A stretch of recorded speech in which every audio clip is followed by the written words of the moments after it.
आवा ठंडा कर दे, आवा ठंडा कर दे। हमार गरमी में गरम गरम मोहन रहता, सीधे डाल के फ्रिज में बबन कहता। कुल्ही जवानी के तू पानी में बहैले बाड़ू,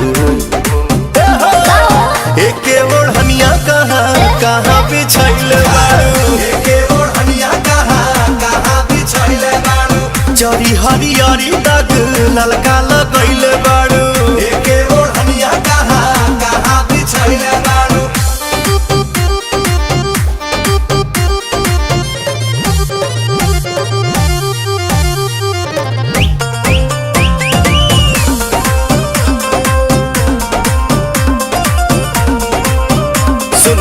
बाड़ू जवानिया के मातल सिंहड़ा बाट तातल चलत बाड़ू बाटल हो। समाचार नियन बात प्रचार करेला, होई हम कटी कोढ़ाचार करेला।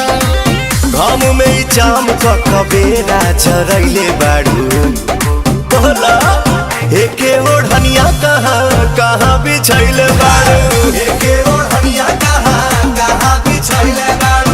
चरी हरियारी दाग ललका लगैले बाड़ू, एके ओढ़निया कहाँ बिछैले बाड़ू।